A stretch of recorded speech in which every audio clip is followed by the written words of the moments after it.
Good morning, my dear students of class 5.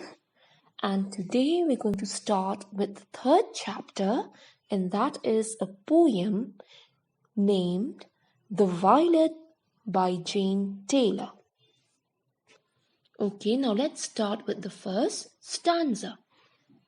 Now, before I start with the poem, I hope all of you have taken out your literature exercise and you have opened to the page where you have written the poem, so that as I explain, you can also read and you would also be able to understand. Okay, now let's start. Down in a green and shady bed, a modest violet grew. Its stalk was bent. It hung its head as if to hide from view. So here the poet was trying to say that, okay, now first of all, you have to know that this violet was not growing in a garden, okay, but it grew in a valley. So this flower, many people they were not able to see the flower or notice the flower, okay. So it was growing on this very green valley, and when we say shady bed, it means that the flower had some shade upon it.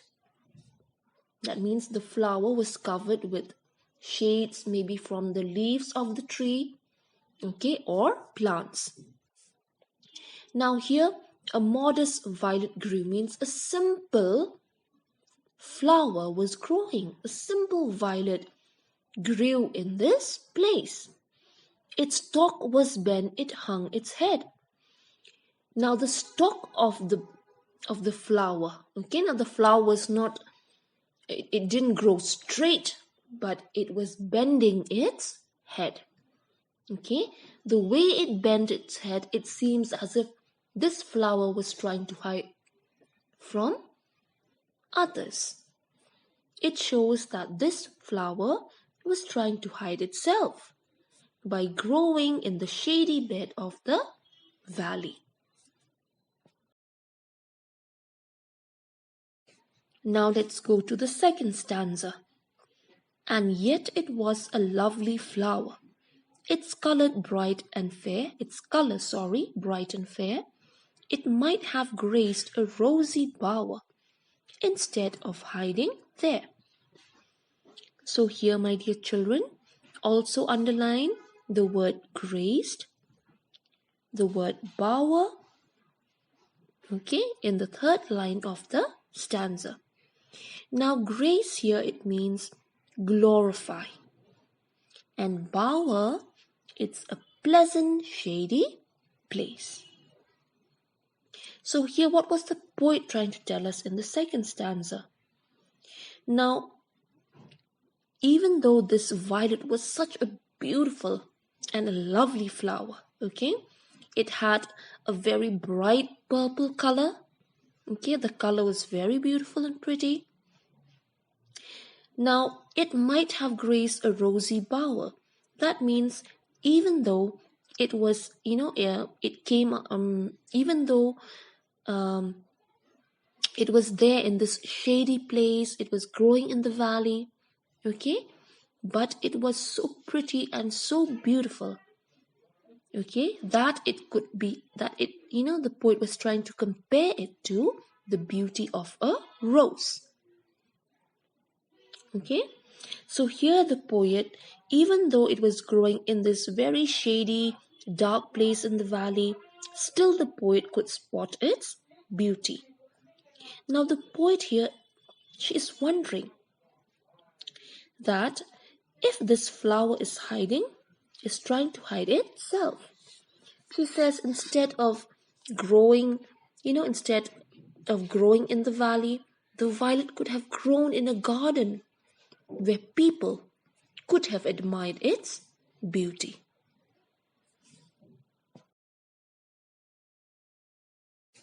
Now the third stanza. Yet thus it was content to bloom, in modest tints arrayed, and there diffused a sweet perfume within the silent shade. Now in the second line of the third stanza, please underline the word tints. the word arrayed, and in the third line, the word diffused. Now here tints, it means a shade or a variety of colors. Okay, the word arrayed means displayed, and the word diffuse here, it means to spread. Now what was the poet trying to tell us in the third stanza? Here in this stanza, the poet tells us that the violet is happy to grow and to bloom in the valley, although it was covered in shade. Now it also spreads its perfume only in the valley, silently, as no one could notice its beauty or could smell its beautiful perfume. Okay, so here in the third stanza, what does the poet try to tell us? Now she tried to tell us that although it was growing in a very dark and shady place where no one could see, yet the flower was happy to bloom. Okay, yet it was happy to spread its perfume even though no one could notice it. You understand? Now let's go to the fourth stanza. Then let me to the valley go, this pretty flower to see, that I may also learn to grow in sweet humility. Now in the last line of the fourth stanza, please underline the word humility. Here, what does humility mean? Humility means modesty, humbleness or humbleness. Okay? That means not being proud. Humility means someone who is not proud. Okay, now in the fourth stanza, what was the poet trying to tell? In the fourth stanza, the poet here decides to go to the valley to see the flower, okay? And also to learn the lesson of humility or simplicity from the flower.